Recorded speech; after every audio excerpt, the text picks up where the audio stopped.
Prepare for Nerdgasm. Hey, what's up, Nerdgasm fans? Jerry here, aka Barnacules. Today I was going to do an unboxing video for you guys, but as luck would have it, the brake switch on my wife's SUV died. So I'm going to do a little tutorial today on how to replace a brake switch on a 2002 Lexus RX 300. It's a little unconventional. I don't know if working on cars is considered nerdy, but I figured I'd show you guys that, I don't just sit in front of a computer and push buttons. I'm actually fairly mechanical. As you've seen from my STI, I do a lot of work on that myself. So I figured, hey, we'll work on an SUV today. So guys, sit back. I hope you enjoy the video of me cursing a blue streak at this piece of crap while I'm working on it, because that's just part of working on cars. If I somehow magically make it through this video without cursing profusely, that means this is probably the most successful work I've ever done on a car. So we'll see how it goes, guys. So let's start by describing the problem. So first off, if you look at the dashboard there, hopefully you got a clear view. You can see the VSC light and the ABS light are on. They've been on for a while. So today I took the car down to Jiffy Lube to get the oil changed. And they did me a solid. They came back and said, yeah, your brake lights aren't working. I was like, oh shit. So my wife and kid have been driving around without brake lights for God knows how long.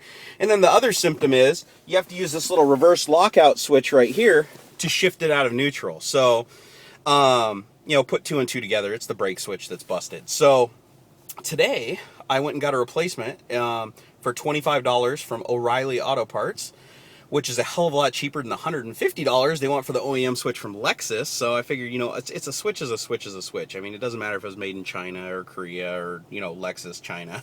So let's go ahead and slap that in. It's not very easy to get to, so I'll try to get some good camera angles on it, but hopefully this benefits one of my subscribers out there in some way. I'm guessing brake switches are pretty universal between all cars, so hopefully this can adapt to other things, but we'll see how it goes. All right, of course, as luck would have it today, it's raining outside, so I'm going to show you guys a cool little trick that you can do working on cars in the rain. All right, so you want to do is grab yourself a big umbrella, biggest one you got. This is the one my wife had. And let's go ahead and extend it. What you do is just bring it in and set it between the door jamb and the car, and it'll give you a little bit of protection while you're down there under the dashboard. See, that's the nerd in me. All right, here's the awesome replacement part right here. I'll show you what it looks like. Throw the box. And that's all it is. It's literally a switch. Now, of course, Lexus could have been nice and put the switch in a place where I could get to it nice and easily. There we go, light courtesy of iPhone. If you look up here, you can see the switch on top, or like against the brake pedal. So we have to tear the dash apart a little bit to get up in there to get at, there it is. You can kind of see it right there. That's what we'll be replacing. But of course, it's way up under the dash, hard to get to, and you can't even touch the wires. So, let's go ahead and tear the dash apart a little bit first. All right, the tools of choice in my arsenal is one 12mm wrench, a crescent wrench to replace every other tool I forgot, a flathead screwdriver for prying panels, and a Phillips screwdriver for getting the nuts out. So hopefully that's all I need. A shot at that awesome umbrella hack. It actually works pretty good, unless it's windy, then you're on your own. As an extra added bonus, if you have a knee pad for like gardening, really cheap, totally worth it, because you can kneel on that and get up under the dashboard. If you got grass or dirt, not really necessary if you don't mind getting dirty, but I don't feel like getting my knees torn up by the swashed aggregate.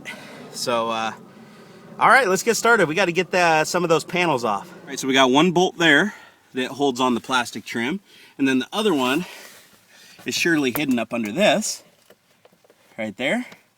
See, it just flops down. So I already figured out I don't have the right tools for the job. That looks like I'm gonna need a 10 mil, and the crescent wrench isn't gonna fit. So I'm gonna go get a 10mm socket so we can make short work of those two guys. All right, now I got the revised tool set. Now I got a ratchet with a 12mm and a 10mm on it. The 10 was important. So we'll see how many more times we have to expand on this tool set through this small little job. Hey, everything's funner when you're making a YouTube video. All right, so gonna wanna pull the 10 mils here. This one was already loose as hell. Hell of a lot easier to do this stuff with two hands. So anyways, I'll pull that one out, and we'll pull that one out. I'm pretty sure you guys don't need to see that. All right, guys, the bolts are out. So now I should be able to just grab this panel down here on the bottom and just reef on it. And still feels like it's hanging on by something. There might be another bolt hidden here. Let's see. No, that's all clear down there. Let's see. Nothing under there. Let's check in here. That's just fuses and shit. Let's see. There it goes. Sometimes you just gotta pull hard. Okay. So let's see, that's free. Now I just gotta figure out how to get this panel completely removed. Sorry guys, I need both hands. Hey, I'll show you guys another ghetto trick I use when working on cars like this, is I get these double-sided ratchets like this, and I put one socket on one side and one socket on the other side. It makes it easier just to switch between them, but it also lets you do something else. And that is, if you look up here, come on, focus iPhone. All right, so you put it over, you start getting it going, and then once you start getting it going, then you can just grab the socket on the back side like this, and just put it on there, and just twist it with your hand. And it's a lot easier to loosen it than to have to keep ratcheting on it. So, just another little trick I figured out along the way. All right, the metal plate is out and on the floor, and I got all 4 of my bolts down there. Keep track of your bolts. I've got literally bins of spare parts in my garage because, you know, I'm probably missing like 20 bolts off all my vehicles. So don't be like Barnacules. Do it right. All right, so now that we got this panel, we're just gonna dangle this one because I don't wanna have to disconnect all these little wiring harnesses, but if you want to, you can. And then this should give us a better look at that brake sensor. Let's see if we can get up in there now. It's still pretty hard to get at, but it's a hell of a lot easier now than it was before we took the panels off. So it is worth spending 10 minutes to take the panels off than to cut your hands up trying to reach up from down below. All right guys, it's getting a little dark, so now we're gonna bust out a shop light. Should have got that in the first place for looking under the dash, but that's handy to have. All right, another quick change of plans. I went ahead and just pulled out that plastic thing. You just got to disconnect the heat sensor right there, the release for the hood, and the OBD2 port. It took like a minute, so I don't know why I didn't just do it in the first place. When I'm doing a video, I'm not paying very much attention. Just like in my games where I suck, I fail at working on cars when I'm videotaping it too, apparently. So now you can see, now I got a clear shot back at that brake sensor. For those of you that don't know what it is, let's see if we can get back there. Got my finger on it right there. Hold on. There it is. It's that cylindrical object right there with the little gold protrusion at the bottom. That's what we got to remove. All right, guys, I keep changing things. So make sure you watch the whole video before attempting this yourself. So I went ahead and removed the spring. There's a little spring up here. Hopefully you guys can see it right there. That connects to the brake pedal. I just moved that to give me more access to the switch. And I went ahead and added a 14mm wrench, which hopefully is the right size, because for some reason Lexus decided to use 10, 12s, and 14s, which actually isn't that unusual. But I was sure the brake sensor was a 12, but it's not, it's 14. So I'm gonna go ahead and wrench on it. We wanna take, let's see, this nut right here, we wanna get that off.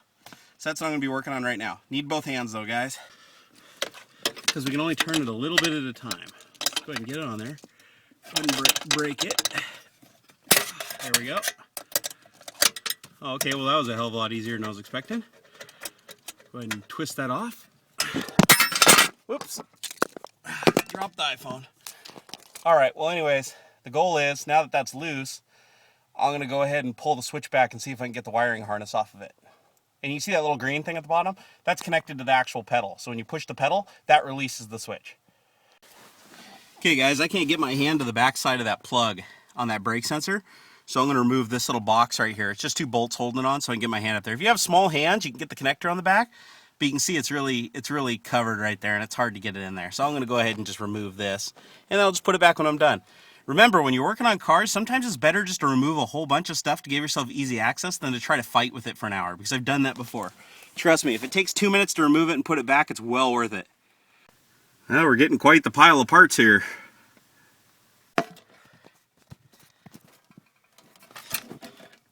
Alright guys, the new switch is installed. Sorry, this is all out of focus. Let's see if we can fix that. Come on. My iPhone's acting up. I think I got a little too much water on it. So, up there you can see the connector is now blue. That's the new switch. It's installed. I still got the whole thing torn apart, because rule number 1 to working on cars is always test it before putting it back together, because I might need to calibrate it, back it out, push it in a little bit more to get the sensor to work right. But I think we're good to start it up and give it a try. All right, guys, got it all buttoned back up. All the bolts and nuts are accounted for. And you see I got no more bad lights. Although I'm not turning, so I can probably turn the blinker off. So there you go. I just saved myself $200-300 easy by doing this myself, which I can now go blow on a WiiU, which I actually already did. I just haven't done an unboxing. On the way home from buying the brake switch, I stopped and bought a WiiU Deluxe because I figured, I saved all this money, time for a new gadget for the man cave. So now you can see, won't shift, touch the brake lightly, there it is. And no more lights. And the brake lights work now too. So my wife will be pretty happy she isn't getting rear-ended every other day. Alright guys, well that concludes this very weird episode of Nerdgasm that had nothing to do really with computers, but you know, who knows. I did take an ECU out temporarily, so you know, you could argue that's computer related. But at any rate, this is proof that nerds, especially even fat nerds like me, can still work on cars. Oh yeah. And I'm soaking wet because my umbrella fell down when I was doing something, and the umbrella unfortunately dripped a bunch of water on me. So make sure you place that thing in a good spot and don't bump the handle, because that can cause problems. So guys, I hope this gave you a nerdgasm. I like doing unconventional videos. Let me know if you like the video, hate the video, leave your comments. Please like and subscribe. If this is the first video you've ever watched of me, please watch my other videos. Don't judge me by this one. Every once in a while I do an oddball, but I couldn't do an unboxing today, and I wanted to get a video up, so you guys got to come along for the ride when I fixed my wife's car. So anyways, guys, I'm going to go get cleaned up, take some muscle relaxers, and hopefully play some video games. Well, actually, I'm going to be helping my wife decorate the Christmas tree first, but I'll get around to video games. So until next time, guys, this is Nerdgasm, signing off.